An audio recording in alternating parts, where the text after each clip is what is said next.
Your former boss, Michael Gove, used to be an education secretary, of course. And do you feel, knowing that world so well as you do, that there is also something almost morally wrong with the teaching unions saying, in pursuit of our pay claim and other matters, I concede that to them about conditions and recruiting and retention and the rest of it, but it is reasonable for us to withdraw our labour and not teach children for a period of time in pursuit of our pay claim? I think that people do have a right to strike, but I think now is absolutely not the time to do so. I think children in particular, as you rightly identified, have gone through a huge disruption over the last 2 years because of COVID, where they weren't getting the education that they are entitled to and have a right. And we know just throughout life, having the best start in life, the best educational start in life, sets you up for the rest of your life.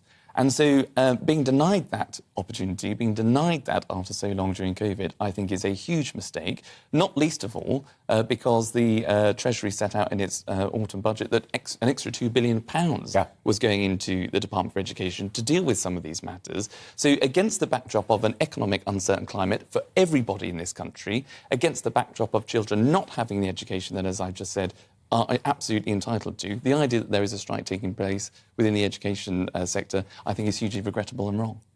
As a former special advisor at the highest reaches, does it surprise you what a shambles the government seems to be making of so many things at the moment? I gather that the Chequers gathering of the cabinet to have a political meeting and look to the futures were told by party pollsters that this was still winnable, and Sir Keir Starmer told his own conference, where Tom is in London, not to take it for granted. And yet two big events recently, the levelling up package, distribution of that money to various people, was attacked by Conservatives, calling it a kind of begging bowl culture as well, and not the best way of doing it. And then we spent a lot of time yesterday talking about Jeremy Hunt's growth package, and not one big business group, CBI, IOD, all of them, had barely a good word to say for it. I mean, these are golden opportunities to get the Conservative Party and this government back on track, as you said, it needs to focus on doing.